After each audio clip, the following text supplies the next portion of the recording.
Hello friends, welcome back. This is Kriti Verma. Welcome to my channel Biology Bite. पिछले lecture में हमने पढ़ा था डाइजेशन एंड रेस्पिरेशन.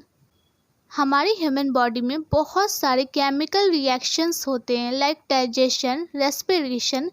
उसे सप्लाई करने के लिए फूड को, ऑक्सीजन को हमारे बॉडी पार्ट तक सप्लाई करने के लिए मीडियम चाहिए होती है. उसे हम ट्रांसपोर्टेशन कहते हैं. यूज़फुल मॉलिक्यूल्स का ट्रांसफ़र होना बॉडी के अलग अलग पार्ट में ट्रांसपोर्टेशन कहलाता है.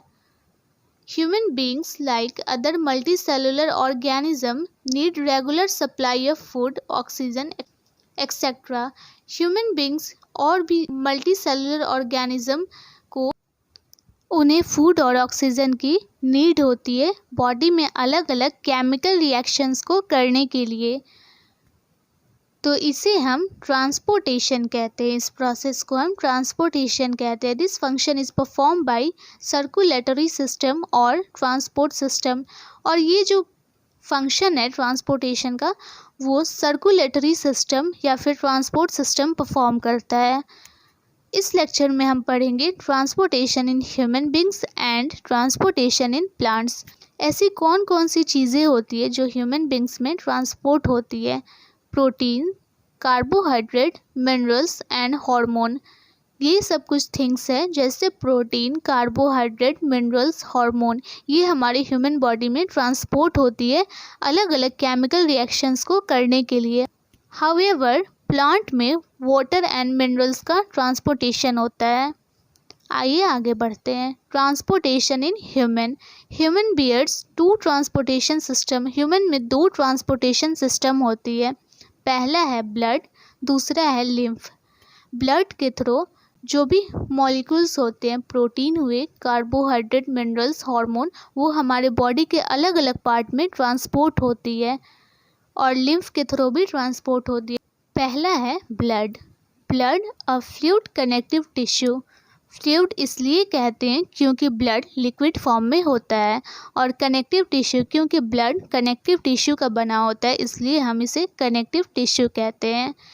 ब्लड के दो कंपोनेंट्स होते हैं. पहला है सॉलिड कंपोनेंट्स एंड दूसरा है लिक्विड कंपोनेंट्स.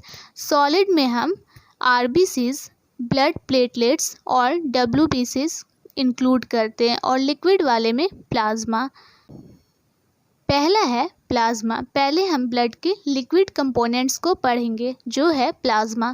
प्लाज्मा जो होता है एक येलो कलर्ड विस्कस फ्लूइड होता है. विस्कस इसलिए कहते हैं क्योंकि इसमें विस्कोसिटी पाई जाती है. ये पूरी तरह से लिक्विड नहीं होता है और ये येलो कलर्ड का फ्लूइड होता है. Plasma contain 90% water and 10% organic substance. Plasma में 90% वाटर होता है और 10% ऑर्गेनिक सब्सटेंस होता है. लाइक प्रोटीन हो गए, प्लाज्मा प्रोटीन होते हैं जिसमें एल्ब्यूमिन हो गए, ग्लोब्यूलिन हो गए और कुछ इनऑर्गेनिक मिनरल्स, आयंस होते हैं. 10% जो ऑर्गेनिक सब्सटेंस होते हैं प्लाज्मा में, उसमें प्लाज्मा प्रोटीन्स पाए जाते हैं. यहाँ प्रोटीन्स का नाम दिया है एल्ब्यूमिन एंड ग्लोब्यूलिन और इनऑर्गेनिक मिनरल्स, आयन होते हैं. तो ये रहा plasma which is liquid components of our blood. Second है आरबीसीज.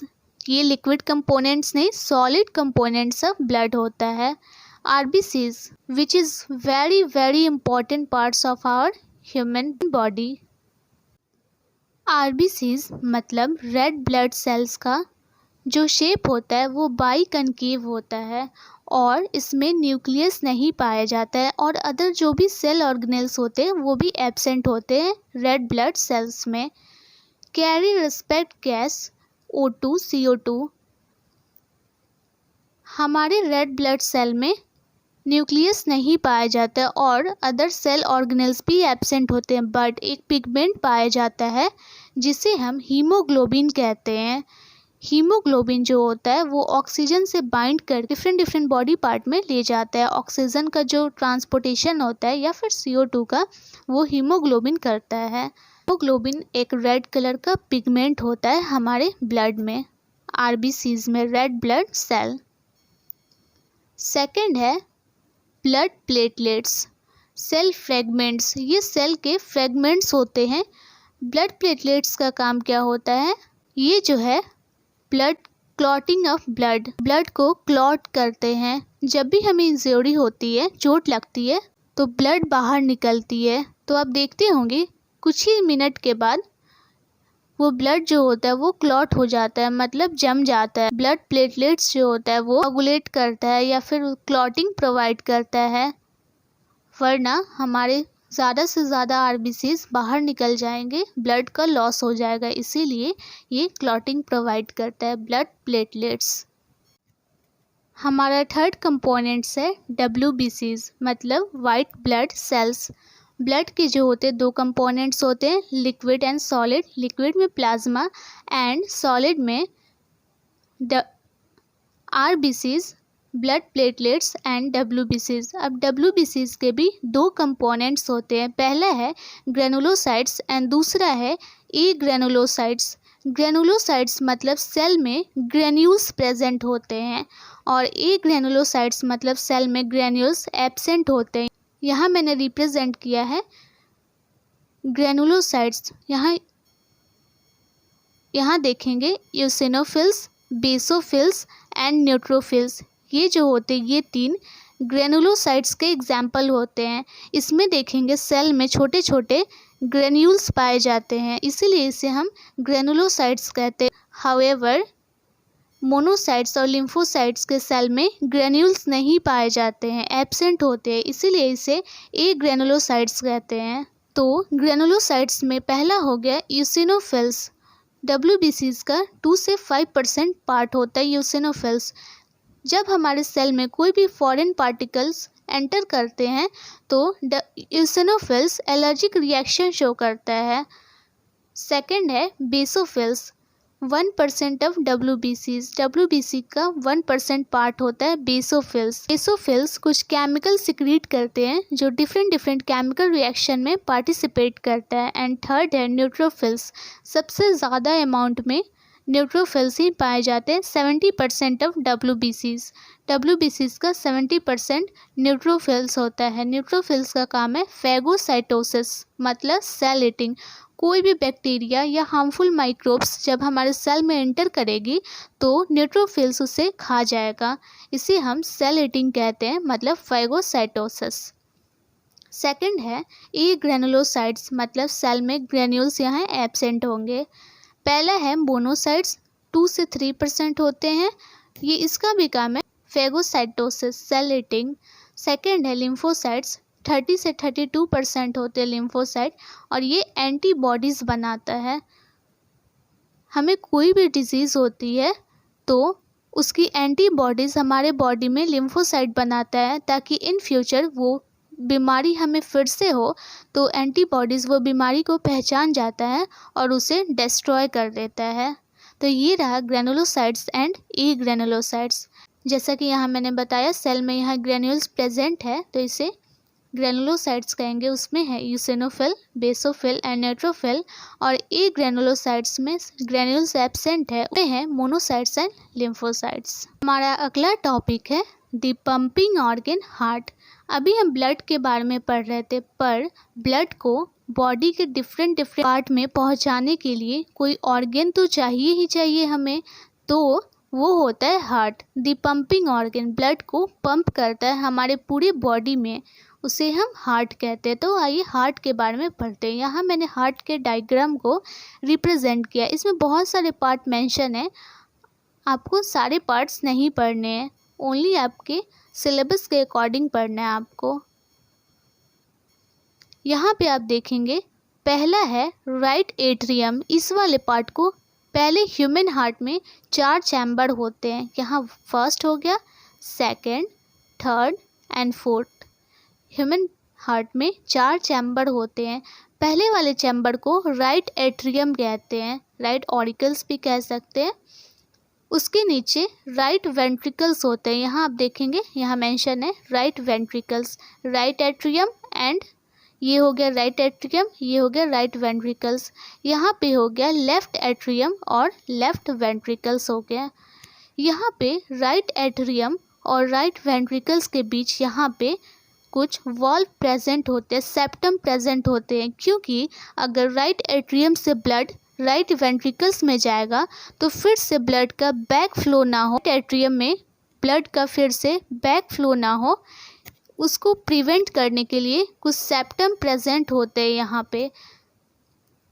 और हमारे हार्ट में बहुत सारे वाल्व प्रेजेंट होते हैं जो बैक फ्लो से प्रिवेंट करता है। वाल्व का नेम हमें नहीं पढ़ना है क्योंकि वो हमारे सिलेबस में नहीं है, बस आप इतना जानिए कि बहुत सारे वाल्व्स प्रेजेंट होते हैं ब्लड के बैक फ्लो को प्रिवेंट करने के लिए। यहाँ पे जो हार्ट का जो आर्टरी होता है, हार्ट में जो आर्टरी होता है उसे हम एरोटा कहते हैं, और जो वेन होता है उसे वेना कावा कहते हैं। यहाँ देखेंगे वेना कावा, हार्ट के ऊपर जो वेना कावा होते हैं, जो वेंस होते हैं हार्ट के ऊपर, उसे हम सुपीरियर वेना कावा कहते हैं। और अगर हार्ट के नीचे मतलब हमारे बॉडी पार्ट्स के तरफ जो वेंस होते हैं उसे हम इंफीरियर वेना कावा कहते हैं। हार्ट के आर्टरी को हम एरोटा कहते हैं, ऊपर वाले एरोटा को सुपीरियर एरोटा, नीचे वाले को इंफीरियर एरोटा कहते हैं। और हार्ट के वेन को हम वेना कावा कहते हैं, सुपीरियर वेना कावा ऊपर वाले को, और नीचे वाले को इंफीरियर वेना कावा कहते हैं। और यहाँ पे किडनी में जो भी पार्ट होते हैं आर्टरी और वेन, वहाँ हम रीनल वर्ड यूज़ करते हैं, बट हार्ट में हम पल्मोनरी वर्ड यूज़ करते हैं। तो हार्ट में पल्मोनरी वेन होते हैं एंड पल्मोनरी आर्टरी होती है। इन शॉर्ट ये रहा right atrium and right ventricles, और ये रहा left atrium and left ventricles. 4 chamber हो गए, और राइट एट्रियम और राइट वेंट्रिकल्स के बीच सेप्टम प्रेजेंट होता है जो ब्लड के बैक फ्लो को प्रिवेंट करता है। हार्ट के आर्टरी को एरोटा कहते हैं और हार्ट के वेन को वेना कावा कहते हैं। तो आइए डिस्कस करते हैं circulatory system in human. Human में कैसे ब्लड का सर्कुलेशन होता है। पहला यहाँ पे है, ये है बॉडी सेल्स। बॉडी के जो सेल्स होते हैं वो है, यहाँ पे हार्ट है, हार्ट के 4 चैम्बर है, और यहाँ पे हमारा लंग्स है। हार्ट में है यहाँ पे पहला chamber right atrium, right ventricles, यहाँ पे है left atrium and left ventricles. सबसे पहले हमारे बॉडी सेल्स से जो डीऑक्सीजनेटेड ब्लड होते हैं, मतलब जिसमें कार्बन डाइऑक्साइड होता है, वो डीऑक्सीजनेटेड ब्लड हमारे बॉडी सेल्स से राइट एट्रियम में जाएगा। यहाँ से राइट एट्रियम में जाएगा। राइट एट्रियम में यहाँ पे डीऑक्सीजनेटेड ब्लड पहुँच गया। फिर यहाँ पे सेप्टम प्रेजेंट होते हैं। फिर राइट एट्रियम कॉन्ट्रैक्ट करेगा तो सेप्टम ओपन हो जाएगा और ब्लड राइट वेंट्रिकल्स में पहुँच जाएगा। राइट वेंट्रिकल्स में पहुँचने के बाद ब्लड यहाँ पे राइट वेंट्रिकल्स फिर कॉन्ट्रैक्ट करेगा और ब्लड यहाँ राइट वेंट्रिकल्स से बाहर आ जाएगा और वो सीधा हमारे लंग्स में चला जाएगा। लंग्स में हमारे गैसेज का एक्सचेंज होता है लंग्स में, तो यहाँ पे जो कार्बन डाइऑक्साइड होगा ब्लड में वो लंग्स से बाहर हो जाएगा, रिमूव हो जाएगा, और ऑक्सीजन जो है वो मिक्स हो जाएगा।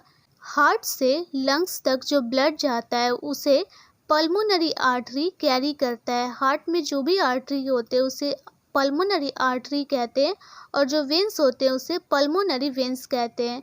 तो यहाँ राइट वेंट्रिकल से जब ब्लड आएगा तो पल्मोनरी आर्टरी उसे कैरी करके लंग्स तक ले जाएगा।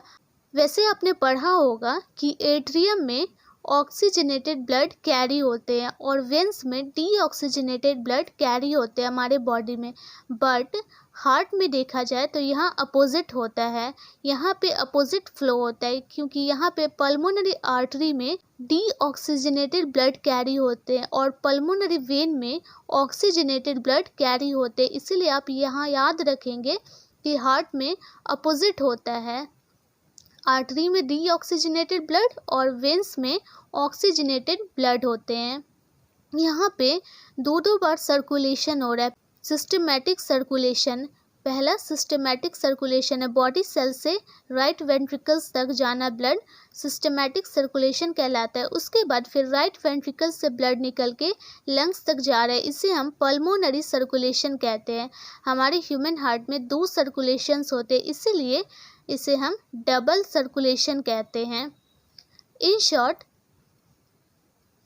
पहले हमारे बॉडी सेल से डीऑक्सीजनेटेड ब्लड मतलब इम्प्योर ब्लड राइट एट्रियम तक पहुंचेगी। राइट एट्रियम कॉन्ट्रैक्ट करेगा तो सेप्टम ओपन हो जाएगा और राइट वेंट्रिकल्स में पहुंच जाएगा ब्लड डीऑक्सीजनेटेड।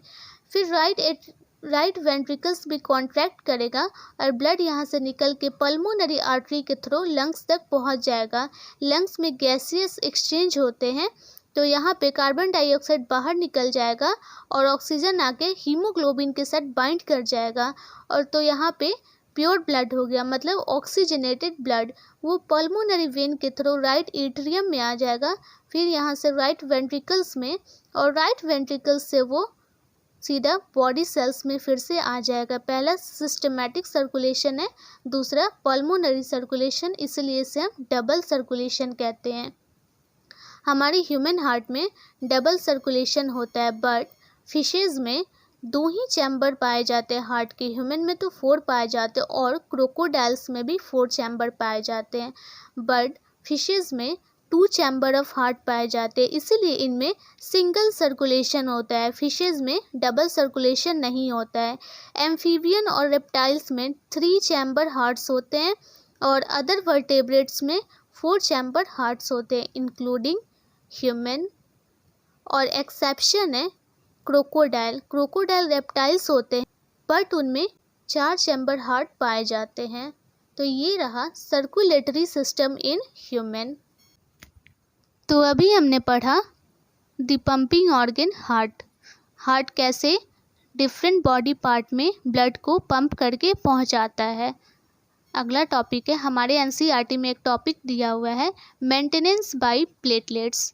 ब्लड वेसल्स में डिफरेंट टाइप्स के कंपोनेंट्स पाए जाते हैं। यहाँ आप देखेंगे जैसे ब्लड वेसल्स में आरबीसीज रेड ब्लड सेल्स पाए जाते हैं, आरबीसीज, डब्ल्यूबीसीज हो गए और प्लेटलेट्स हो गए यहाँ पे। और किसी भी कारण अगर यहाँ से ये ब्लड वेसल्स अगर रप्चर हो जाए, यहाँ से वो टूट जाएगा, रप्चर हो जाएगा, तो यहाँ पे आरबीसीज, डब्ल्यूबीसीज, प्लेटलेट्स और प्लाज्मा भी प्रेजेंट होते हैं ब्लड वेसल्स में। जैसे यहाँ पे ब्लड वेसल्स रप्चर करेगा किसी भी कारण तो प्लाज्मा जो है वो एक फिब्रिनोजेन प्रोटीन पाया जाता है। फिब्रिनोजेन प्रोटीन को एक्टिव करेगा इनटू फिब्रिन। ये इनएक्टिव फॉर्म है फिब्रिनोजेन और ये एक्टिव फॉर्म है। फिब्रिनोजेन को एक्टिव करेगा फिब्रिन में और फिब्रिन जो है यहाँ पे जहाँ पे ये रप्चर हुआ है वहाँ पे एक नेट लाइक स्ट्रक्चर बना देगा ताकि RBC, WBC and platelets cell से बाहर ना जाए, उनका लॉस ना हो। तो इसी को कहते हैं मेंटेनेंस बाय प्लेटलेट्स। हमारा अगला टॉपिक है लिम्फ में 3 टाइप्स के वेसल्स पाए जाते हैं। पहला है वेन, दूसरा आर्टरीज एंड कैपिलरीज। हमारे सेल में आर्टरीज, वेन एंड कैपिलरीज होते हैं जहां ब्लड फ्लो करता है। हमारे कैपिलरीज में आरबीसीज, डब्ल्यूबीसीज, प्लेटलेट्स का फ्लो होता है। अगर वो किसी भी कारण वो रप्चर हो गया और कैपिलरीज से बाहर आ गया तो वो कंपोनेंट्स जो बाहर आ जाएगा वो एक अलग सिस्टम बना लेता है जिसे हम लिम्फेटिक सिस्टम कहते हैं। यहाँ हो गया lymphatic system provide immunity to fight disease. Lymphatic system जो है वो इम्यूनिटी प्रोवाइड करता है डिजीज से मतलब बीमारियों से लड़ने के लिए। ट्रांसपोर्टेशन ऑफ न्यूट्रिएंट्स का ट्रांसपोर्टेशन करता है और एब्जॉर्प्शन इन इंटेस्टाइन में जो एब्जॉर्प्शन होती है उसमें भी लिम्फेटिक सिस्टम का रोल होता है। तो ये रहा लिम्फेटिक सिस्टम का फंक्शन। तो यहाँ तक हमने पढ़ा ट्रांसपोर्टेशन इन ह्यूमन में कैसे ट्रांसपोर्टेशन होती है। अब हम पढ़ेंगे ट्रांसपोर्टेशन इन प्लांट्स में कैसे ट्रांसपोर्टेशन होती है। प्लांट्स में पहला फूड का ट्रांसपोर्टेशन होता है एंड दूसरा वाटर का, transportation of food and transportation of water. यहाँ आप देखेंगे पहला ट्रांसपोर्टेशन है फूड का ट्रांसपोर्टेशन फ्लोएम करता है। प्लांट में फ्लोएम होता है, फ्लोएम जो है वो फूड का ट्रांसपोर्टेशन करता है। फ्लोएम के भी 4 कंपोनेंट्स होते हैं। पहला है सिव ट्यूब, दूसरा है companion cells, phloem parenchyma and phloem fibre हो गए। फ्लोएम में ये जो तीनों कंपोनेंट्स होते हैं, sieve tube, companion cell and parenchyma, ये जो है लिविंग सेल्स होते हैं और फ्लोएम फाइबर जो होता है वो डेड सेल्स होता है। तो ये रहा फ्लोएम का 4 कंपोनेंट्स। दूसरा है ट्रांसपोर्टेशन ऑफ वाटर। प्लांट्स में वाटर का ट्रांसपोर्टेशन जाइलम करता है। जाइलम के भी 4 कंपोनेंट्स होते हैं। पहला है xylem tracheids, xylem vessels, xylem parenchyma and xylem fibres. Xylem में जो होते हैं xylem tracheids, vessels and fibre, ये तीनों जो होते हैं वो डेड होते हैं, डेड कंपोनेंट्स, डेड सेल्स होते हैं। बस इसमें एक जाइलम पैरेन्काइमा होता है, वो लिविंग सेल्स होता है, बाकी ये तीनों डेड होते हैं। तो ये रहा जाइलम के कंपोनेंट्स। फ्लोएम फूड का ट्रांसपोर्टेशन करता है प्लांट्स में और जाइलम जो होता है वो वाटर का ट्रांसपोर्टेशन करता है। तो सबसे पहले हम ट्रांसपोर्टेशन ऑफ फूड पढ़ेंगे। फूड के ट्रांसपोर्टेशन को, फूड का ट्रांसपोर्टेशन फ्लोएम करता है। फ्लोएम के भी 4 कंपोनेंट्स होते हैं, जैसा कि मैंने पहले डिस्कस किया। यहाँ पे आप देखेंगे ये वाला जो ट्यूब है, ये जो स्ट्रक्चर है, इसे हम सिप ट्यूब कहते हैं। ये सिप ट्यूब हो गया। सिप ट्यूब में ऐसे प्लेट लाइक स्ट्रक्चर होते हैं। यहाँ पे सिप ट्यूब्स में प्लेट लाइक स्ट्रक्चर होते हैं, इसे हम सिप प्लेट्स कहते हैं। और सिप ट्यूब से कुछ यहाँ पे सेल अटैच होते हैं, इसे हम कंपेनियन सेल्स कहते हैं। ये वाले स्ट्रक्चर को हम सिप ट्यूब्स कहते हैं और ये जो प्लेट लाइक स्ट्रक्चर है इसे सिप प्लेट्स कहते हैं। और जो इसके बगल में सेल्स होते हैं सिप ट्यूब के, उसे हम कंपेनियन सेल कहते हैं। कंपेनियन सेल्स के बगल में लीफ सेल्स होते हैं, जो मीजोफिल सेल्स होता है, लीफ सेल्स, जहाँ पे फूड का सिंथेसिस होता है, उसे हम लीफ सेल्स कहते हैं। लीफ सेल्स में ही फूड का सिंथेसिस होता है। यहाँ पे फूड का सिंथेसिस हुआ है सुक्रोज। उसके बाद ये जो सुक्रोज है वो एक्टिव डिफ्यूज़न के साथ कंपेनियन सेल्स में जाएगा। एक्टिव डिफ्यूज़न मतलब यहाँ पे एटीपी का यूज़ होगा। एटीपी का यूज़ करके यहाँ पे जो सुक्रोज है वो लीफ सेल से कंपेनियन सेल्स में जाते हैं और सिप ट्यूब के बीच में, कंपेनियन सेल्स और सिप ट्यूब के बीच में एक कनेक्टिविटी होती है जिसे हम प्लाज्मोडेस्माटा कहते हैं। फिर यहाँ पे जो सुक्रोज यहाँ पे आ गए वो प्लाज्मोडेस्माटा के थ्रू सिप ट्यूब में पहुँच जाते हैं। यहाँ पे सुक्रोज यहाँ पे अब सिप ट्यूब में पहुँच गया। यहाँ पे फ्लोएम के बगल में ही जाइलम होता है। ये दोनों साथ साथ होते हैं, फ्लोएम और जाइलम दोनों एक साथ होते हैं। जाइलम से जब यहाँ पे फूड पहुँचेगा तो यहाँ का जो ऑस्मोटिक कॉन्सेंट्रेशन होगा, जो सॉल्यूट कॉन्सेंट्रेशन होगा, वो बहुत लो हो जाएगा, वो नीचे की तरफ चला जाएगा। तो जाइलम में जो वाटर होगा वो वाटर यहाँ सिप ट्यूब की तरफ मूव करने लगेगा और यहाँ पे वाटर आके फूड के साथ, सुक्रोज के साथ मिक्स हो जाएगा। सिप ट्यूब में वाटर मिक्स हो जाएगा सुक्रोज में। उसके बाद यहाँ पे रूट सेल्स होते हैं। रूट सेल्स में यहाँ पे जो सुक्रोज होते हैं वो या तो सिंपल डिफ्यूजन्स के साथ रूट सेल में डिफ्यूज हो जाएगा या फिर एक्टिव डिफ्यूज़न के साथ, मतलब एटीपी के यूज़ करके वो रूट सेल्स में डिफ्यूज़ हो जाएगा। यहाँ पे 2 प्रोसेस होते हैं, या तो वो फूड जो होगा, सुक्रोज जो होगा, वो सिंपल डिफ्यूजन से रूट सेल्स में डिफ्यूज़ हो जाएगा, एब्जॉर्ब हो जाएगा, या फिर एक्टिव डिफ्यूजन से एब्जॉर्ब हो जाएगा और जो वाटर होगा वो फिर से जाइलम में चला जाएगा। यहाँ पे दोनों अलग अलग हो जाते हैं। फूड यहाँ रूट सेल्स में चला गया और वाटर फिर से अपने जाइलम में चला गया। इन शॉर्ट यहाँ पे सिप ट्यूब्स हो गए। ये जो प्लेट है उसे सिप प्लेट्स कहते हैं। इसके बगल में कंपेनियन सेल्स होते हैं और कंपेनियन सेल्स के बगल में लीफ सेल्स होते हैं।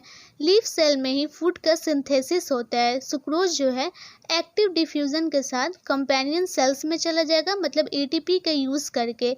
फिर कंपेनियन सेल से ये सिप ट्यूब में कैसे जाएगा, तो यहाँ पे एक कनेक्टिविटी होती है जिसको प्लाज्मोडेस्माटा कहते हैं।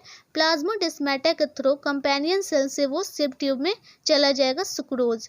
यहाँ पे सुक्रोज जैसे ही पहुँचेगा तो सॉल्यूट कॉन्सेंट्रेशन बहुत लो हो जाएगा, तो जाइलम जो है वो वाटर इधर मूव करेगा। यहाँ पे फूड के साथ वाटर आके मिक्स हो जाएगा और यहाँ पे या तो सिंपल डिफ्यूज़न के साथ रूट सेल्स में एब्जॉर्ब हो जाएगा फूड, या फिर एक्टिव डिफ्यूज़न एटीपी का यूज़ करके डिफ्यूज़ हो जाएगा और वाटर फिर से जाइलम में चला जाएगा। तो इसे कहते हैं ट्रांसपोर्टेशन ऑफ फूड, फूड का ट्रांसपोर्टेशन होना है। मूवमेंट इन जाइलम, जाइलम जो होता है, जाइलम में वाटर का यूनिडायरेक्शनल मूवमेंट होता है, मतलब जाइलम में वो एक ही डायरेक्शन में मूवमेंट होता है, बट फ्लोएम में बाई डायरेक्शनल होता है, ऊपर की तरफ भी हो सकता है और नीचे की तरफ भी मूवमेंट हो सकता है। तो जाइलम में यूनिडायरेक्शनल मूवमेंट होता है और फ्लोएम में बाई डायरेक्शनल मूवमेंट होता है।